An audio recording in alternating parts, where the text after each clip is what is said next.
Okay, friends, let's continue. Once again, less of my face and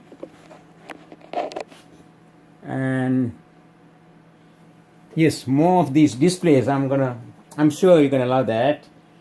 Okay, did I mention over here when I was describing the classification of airspace, the depending on whether it is on class D, smaller airports, its surface to height is 2,500 feet above ground level, and then on moderate airports, on the class C is up to 4,000 feet above ground level, and there is a radius of 10 nautical miles there, and busiest airports up to 10,000 miles above average ground level, and that's the and then that does not at least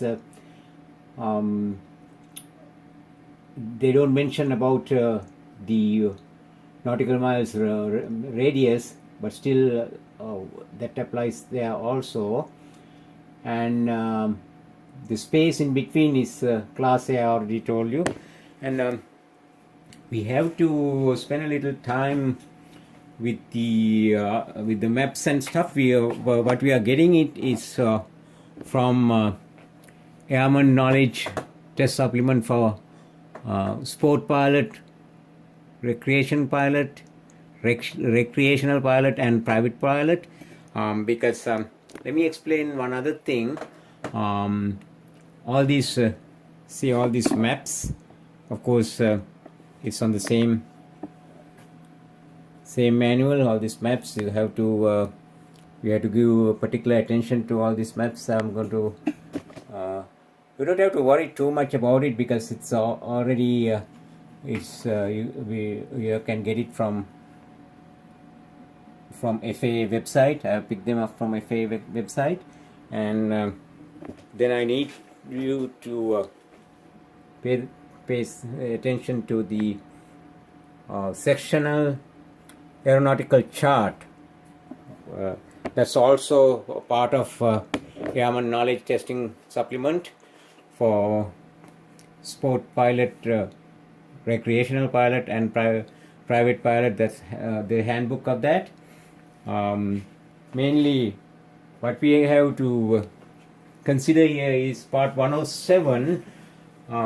So you will we were explaining part 107, but unless you are already a pilot and you got your rating, you have the UAG for the remote pilot's exam.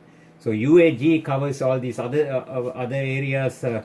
Now, if you think about the sectional aeronautical chart, of course, this is figure module 8, figure 6, and also that is module 8, figure 5, and I also put another chart, module 8, figure 5. So all those you can see on our website. On top of that, you can go into FAA website, and the link is there. Well, all these maps, it's already there. So most of out of the maps, we will discuss a little more on the maps because I really want you to get this. Because unless you go really prepared with for the exam on the UAG side, that means unmanned aircraft general, you might really need to focus on that because FAA part 107 part you may be quite okay now, but at the same time, once you give attention to sectional aeronautical chart, to understand these maps would become much easier.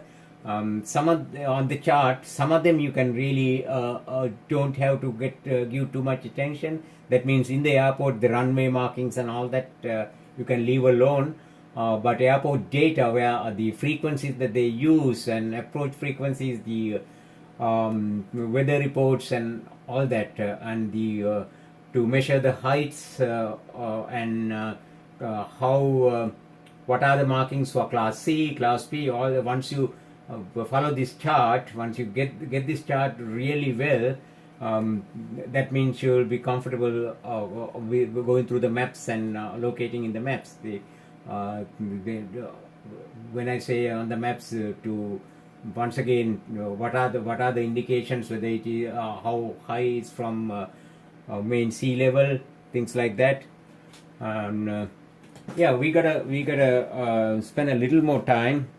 Well, yeah, we have to get through the remote pilot license, so we'll work on it. Let me show you another thing before.